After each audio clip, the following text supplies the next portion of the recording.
श्री राम जय राम जय जय राम। श्री राम जय राम जय जय राम। श्री राम जय राम जय जय राम। श्री राम जय राम जय जय राम। श्री राम जय राम जय जय राम। श्री राम जय राम जय जय राम। श्री राम जय राम जय जय राम। श्री राम जय राम जय जय राम। श्री राम जय राम जय जय राम। सभी भक्तों से निवेदन, बहुत एकाग्रचित होकर आगे का प्रसंग सुने। भगवान शंकर सदा अपने कंठ में राम नाम क्यों धारण करते हैं? भगवान शंकर अपने कंठ में सदा राम नाम क्यों धारण करते हैं? एक बार माता पार्वती भगवान शंकर से पूछती हैं, प्रभु जे मुनि परमार्थवादी, कहीं राम कहूँ ब्रह्म अनादि, और शेष शारदा वेद पुराणा, सकल करई रघुपति गुण गाना। क्या मतलब? हे प्रभु, जो परमार्थ तत्व ब्रह्म के ज्ञाता हैं, एक एक शब्द ध्यान दो, ये परिवार के जानने वाले नहीं हैं। जो ब्रह्म को जानता है, परमार्थ तत्व को जानता है, परम तत्व को जानता है, वे वक्ता मुनि हैं। वे श्री रामचंद्र जी को अनादि ब्रह्म कहते हैं। और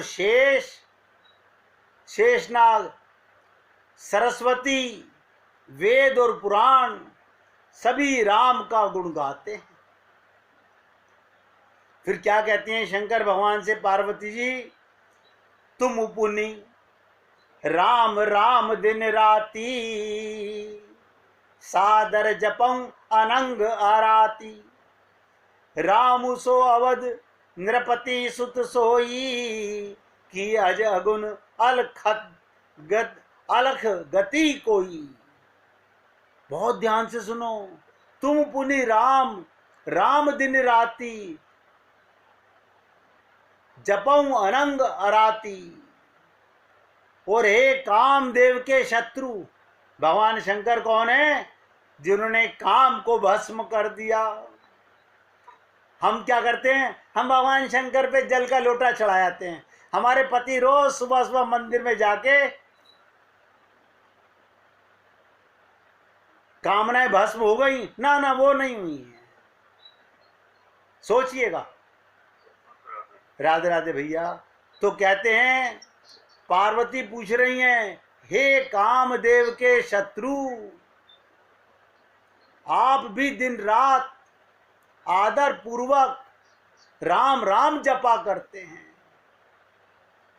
देखिए, पार्वती ने हम लोगों के हिसाब से प्रश्न पूछा, क्या ये राम वही अयोध्या के राजा के पुत्र हैं, या अजन्मे निर्गुण और अगोचर कोई और राम है? एक एक शब्द पे ध्यान देना। आप और हम लोग क्या राम को जानते हैं? हम यही जानते हैं दशरथ के पुत्र राम हैं। हम दशरथ का खानदान बताएं, दशरथ के पिता का नाम क्या था, उनके पिता का नाम क्या था, भाई ये हमें याद है। क्यों?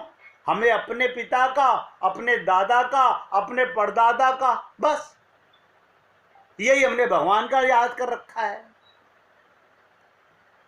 तो पार्वती ने पूछा, क्या ये राम वही अयोध्या के राजा के पुत्र हैं या ये अजन्मे निर्गुण और अगोचर कोई और राम हैं?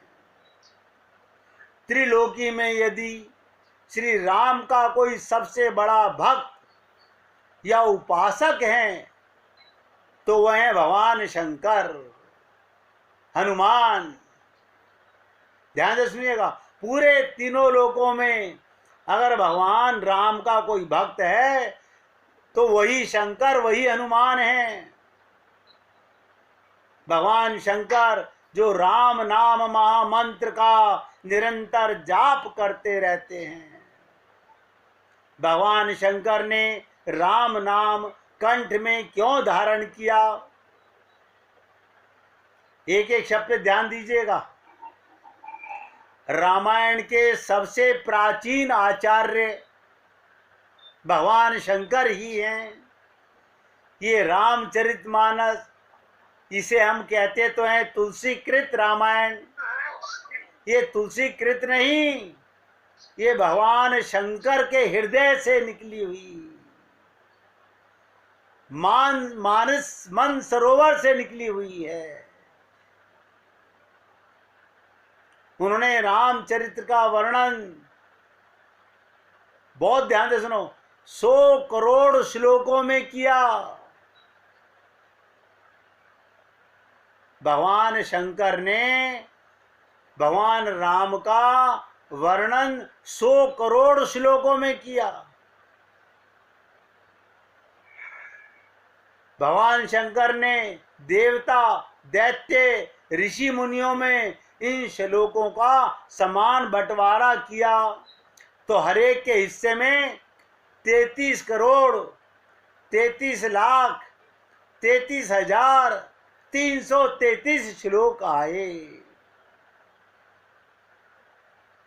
ध्यान से सुनिएगा, जब भगवान शंकर ने 100 करोड़ श्लोकों का वर्णन करके ऋषि मुनियों में, देवताओं में, दैत्यों में बांटा तो सबको कितने कितने हिस्से में आए? 33 करोड़ 33 लाख 33,333 श्लोक आए। एक श्लोक बच गया। 100 करोड़ को 3 जगह बांटोगे, एक बच गया।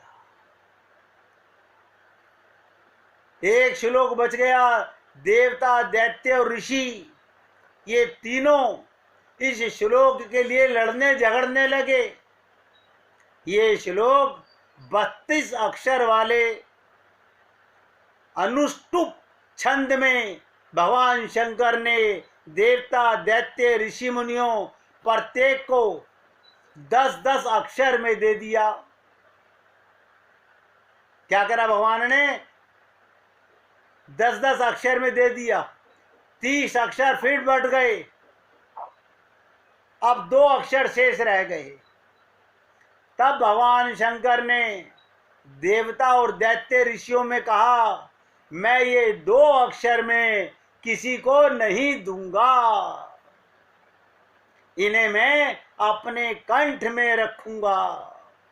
ये 2 अक्षर क्या हैं? रा और मा, अर्थात राम नाम। ये राम नाम रूपी अमर मंत्र शंकर भगवान के कंठ और जिह्वा के अग्रभाग में विराजमान रहते हैं। भगवान शंकर को रा और मा अक्षर क्यों प्रिय है वो भी सुनिएगा। ऐसा माना जाता है सती के नाम से रैकार अथवा मैकार नहीं है, इसलिए भगवान शिव ने सती का त्याग कर दिया था। जब सती ने पर्वतराज हिमालय की यहाँ जन्म लिया तब उनका नाम गिरिजा पार्वती हो गया। तब उनका नाम पार्वती हो गया। इतने पर भी शंकर भगवान मुझे स्वीकार करेंगे या नहीं, ऐसा सोचकर पार्वती तपस्या करने लगी। जब पार्वती ने सूखे पत्ते भी खाने छोड़ दिए, तब उनका नाम क्या बन गया? अर्पणा हो गया। पार्वती जी का एक नाम है अर्पणा। गिरिजा और अपर्णा दोनों नाम में रैकार आ गया, तो भगवान शंकर इतने प्रसन्न हुए, उन्होंने पार्वती जी को अपनी अर्धांगिनी स्वीकार कर लिया। इसी तरह भगवान शंकर ने गंगा को स्वीकार नहीं किया। ध्यान से सुनो, गंगा को स्वीकार नहीं किया। जब उनका नाम भागीरथी पड़ गया, गंगा का उसमें रैकार है, तब शंकर भगवान ने उनको अपनी जटा में धारण किया। इस प्रकार राम नाम में विशेष प्रेम के कारण भगवान शिव दिन रात राम राम का जाप करते रहते हैं। तुम पुनि राम राम दिन राती, सादर जपऊं अनंग आराती। रामचरितमानस में आता है भगवान शंकर के लिए, तुम पुनि राम राम दिन राती, सादर जपऊं अनंग आराती। राम नाम प्रेमी भगवान शंकर को राख, ध्यान से सुनो, भस्म और मसान शमशान क्यों प्रिय है? आप लोग सुनते हो कि भगवान शंकर पर भस्म चढ़ाई जाती है। भगवान शंकर को राख और मसान इसलिए प्रिय है क्योंकि राख में रा और मसान में मां अक्षर है, जिनको जोड़कर फिर राम बन जाता है। और भगवान शिव का नाम राम नाम पर बहुत स्नेह है। एक बार कुछ लोग काशी के अंदर एक मुर्दे को शमशान ले जा रहे थे और राम नाम सत्य है ऐसा बोल रहे थे। शंकर भगवान ने राम नाम सुना तो वो भी उनके साथ साथ चल दिए। जैसे पैसों की बातें सुनकर, बहुत ध्यान से सुनो, पैसों की बातें सुनकर, अपने मतलब का काम काज सुनकर हम लोग तुरंत उधर चले जाते हैं, हमारा लोग उधर खिंच जाता है। ऐसे ही राम नाम सुनकर भगवान शंकर का मन उन लोगों की ओर खिंच गया। अब लोगों ने मुर्दे को शमशान में ले जाकर के जला दिया और वहां से जब लौटने लगे तो शंकर भगवान ने विचार किया, क्या बात है, अब कोई आदमी राम नाम नहीं बोल रहा। उनके मन में आया उस मुर्दे में ही कोई करामात थी जिसके कारण ये सब लोग राम नाम ले रहे थे, अतः मुझे उसी के पास जाना चाहिए। शंकर भगवान ने शमशान में जाकर देखा, वो मुर्दा तो जलकर राख हो गया। अतः शंकर भगवान ने उस मुर्दे की राख को अपने शरीर में लगा लिया और वहीं मसान में रहने लगे। इसी के लिए किसी कवि ने कहा था, बार बार करत रकार ममकार ध्वनि, पूर्ण है प्यार राम नाम पे महेश को। कंठ में राम नाम की शक्ति से भगवान शंकर द्वारा हलाहल पान किया गया।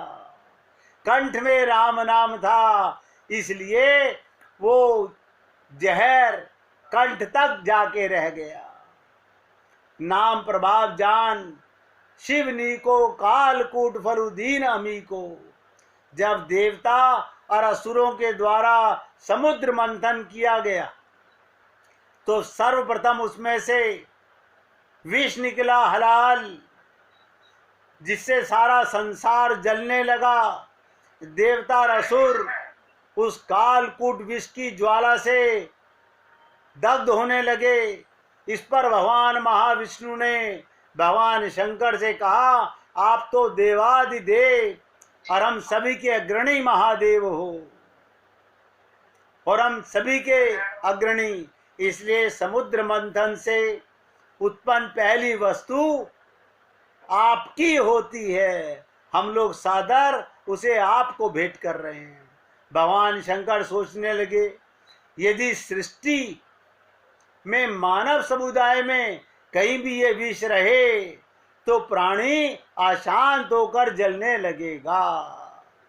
इसे सुरक्षित रखने की ऐसी जगह होनी चाहिए कि किसी को नुकसान ना पहुंचे। लेकिन यदि हलाहल विष पेट में चला गया तो मृत्यु सुनिश्चित है। अब बाहर रह गया तो सारी सृष्टि भस्म हो जाएगी। इसलिए सबसे सुरक्षित स्थान भगवान शंकर का कंठ प्रदेश है। महाविष्णु की प्रार्थना पर जब भगवान शंकर उस महाविष का पान करने लगे तो भगवान शंकर के गणों ने हाहाकार करना प्रारंभ कर दिया। तब भगवान भूत भावन शंकर ने उन्हें आश्वासन देते हुए क्या कहा? भगवान श्री राम का नाम संपूर्ण मंत्रों का बीज मूल मंत्र है। वो मेरा जीवन है, मेरे सर्वांग में पूर्णता प्रविष्ट हो चुका है।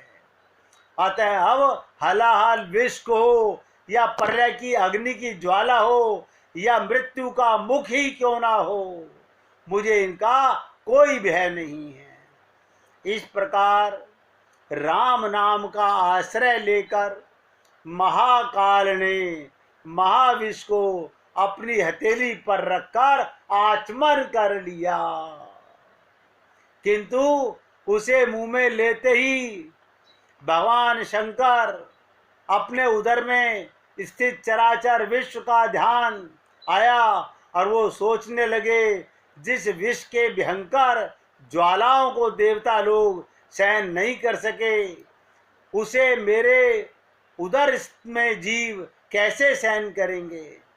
ये ध्यान आते ही भगवान शंकर ने उस विष को अपने गले में रोक लिया, नीचे नहीं उतरने दिया, जिससे उनका कंठ नीला हो गया, जो दूषण दोष न होकर उनके लिए आभूषण हो गया। उनका एक नाम नीलकंठ बन पड़ गया। कुछ लोगों का भगवान शंकर द्वारा हलाल विष का पान करना पार्वती के स्थिर सौभाग्य के कारण हुआ, और कुछ अन्य लोगों के अनुसार भगवान शिव के कंठ में राम नाम है, उसी के प्रभाव के कारण ये सब संपन्न हुआ। देखिए, पार्वती ने प्रश्न पूछा और मैंने आपको ये इतनी लंबी कथा इसलिए सुनाई कि जिसके हृदय में भगवत प्रेम नहीं, ये संसार भरा हुआ है, वो व्यक्ति सच्चे मायने में काम काज में व्यस्त है, राम काज में व्यस्त नहीं है। अब तक आप लोगों ने काम काज बहुत किए, हम तो आप लोगों के सेवक हैं।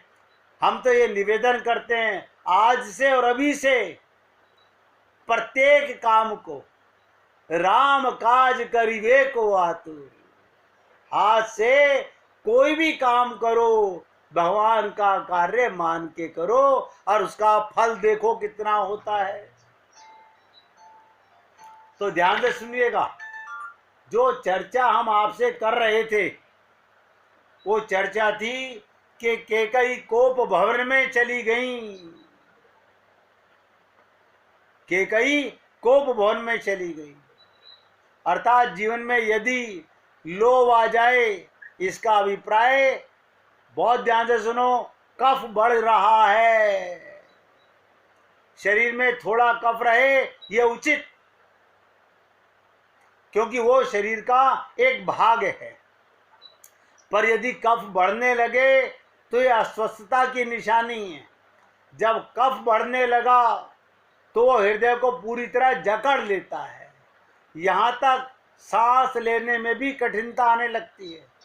इसका अभिप्राय ये हुआ, समाज में अगर लोग व्यवहार के लिए लोभ बना रहे तो अनुचित नहीं है।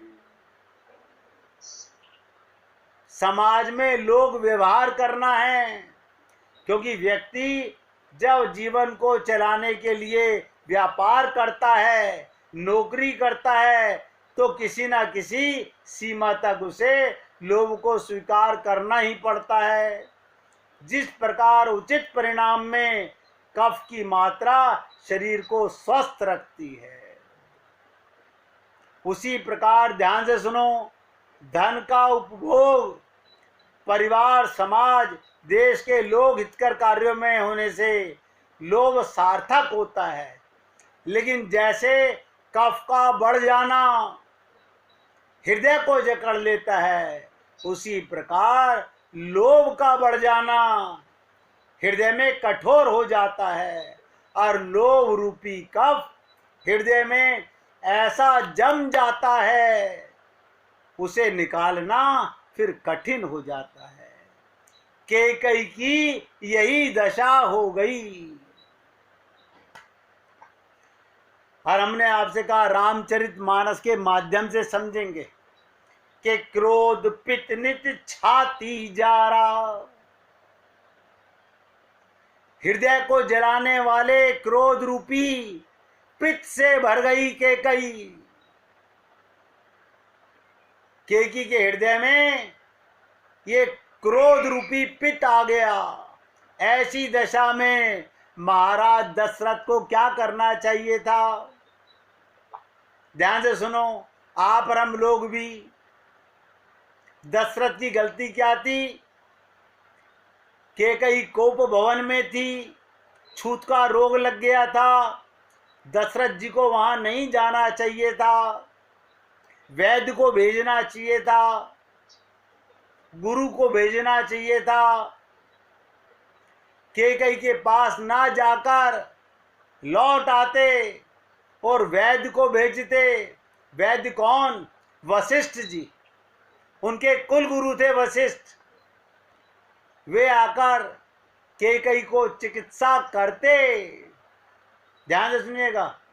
लेकिन महाराज दशरथ स्वयं कैकेयी के कोप भवन में चले जाते हैं। गहराई से सुनिएगा और ध्यान से समझिएगा। तुलसीदास जी कहते हैं, आज तक तो लगता था महाराज दशरथ स्वस्थ हैं, पर अब उन्हें देखकर लगता है उनके भीतर भी छूत का रोग लग गया। मंथरा से कैकेयी को रोग लगा और कैकेयी से दशरथ को रोग लग गया। मैं आप लोगों से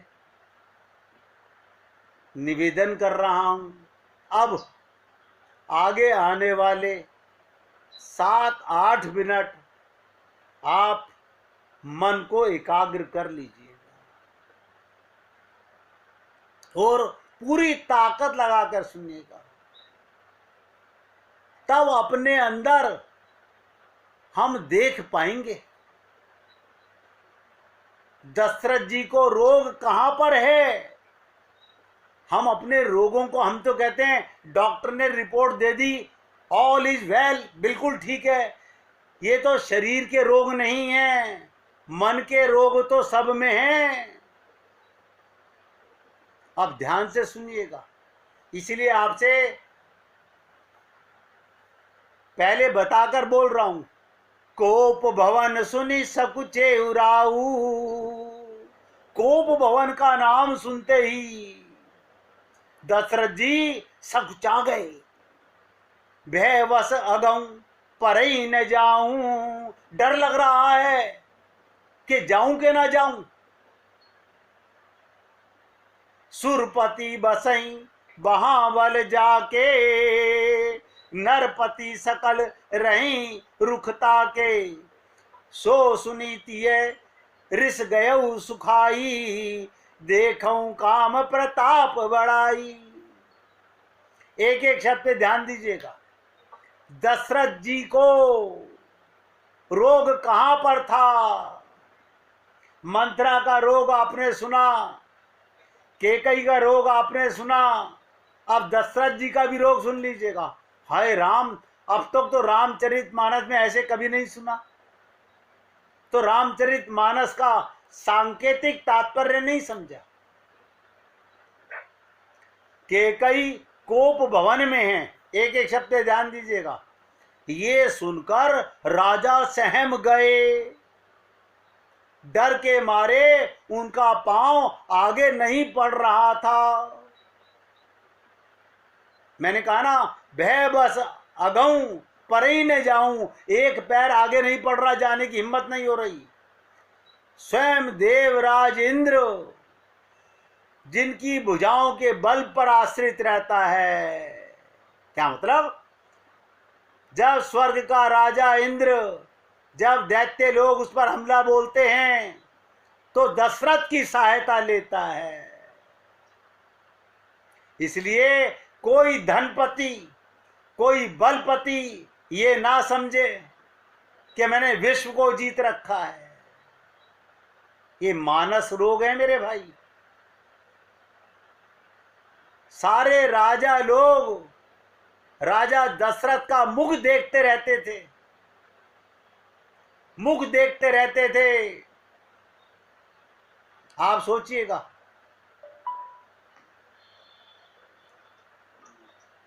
किसी ने फोन मिला दिया भैया, वो फोन जो आता है ना तो ये कट जाता है। अब ध्यान से सुनिएगा, ऐसे रोग की चर्चा तो कोई ना कोई तो माया भी डिस्टर्ब करेगा ना हम लोगों को। जब आपका मन भगवान में रमण होने लगेगा, माया कभी पति के रूप में, कभी पत्नी के रूप में, किसी ना किसी रूप में आपको आकर के डंक मारेगी जरूर माया। ध्यान देगा। यानी सारे राजा लोग दशरथ के आश्रित रहते थे। दशरथ जी को जब अपनी पत्नी का क्रोध सुना तो सूख गए। काम का प्रताप और महिमा तो देखिए। तात्पर्य ये, महाराज दशरथ के जीवन में अन्य दुर्बलताएं नहीं थी। एक एक शब्द ध्यान दो। महाराज दशरथ को लोभ नहीं था, क्रोध नहीं था। उनके चरित्र में अनेक बड़े सद्गुण थे, पर एक रोग उनमें विद्यमान था। क्या था रोग? काम की दुर्बलता उनके जीवन में बीज रूप से विद्यमान थी। और मैंने आपसे कहा था, मैं आपसे रामचरितमानस के प्रत्येक चरित्र पर चर्चा करूंगा। हमें देखना यह है हमारे अंदर वो रोग कहां पर है। दशरथ जी में काम की दुर्बलता उनके जीवन में बीज रूप से विद्यमान थी। क्या कारण था बता दूं? ये काम का कौन सा बीज था? क्या था ऐसा उनके अंदर? उनकी तो दो दो और पत्नियां थी। कौशल्या भी थी, सुमित्रा भी थी। कारण क्या था? केकई की अपूर्व सुंदरता पर राजा दशरथ मुग्ध थे। बहुत गहराई से सुनिएगा। राजा दशरथ केकई की सुंदरता पर मुग्ध थे। अगर वे उनके सौंदर्य के प्रति आसक्त ना होते तो आगे का होने वाला अनर्थ रुक जाता। पर महाराज दशरथ केकई को स्वस्थ बनाने में समर्थ नहीं हो पाए।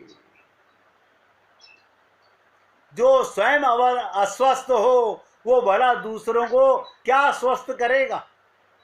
परिणाम ये होता है कि केकई की अस्वस्थता तो दूर होती नहीं, महाराज दशरथ मृत्यु को प्राप्त हो जाते हैं।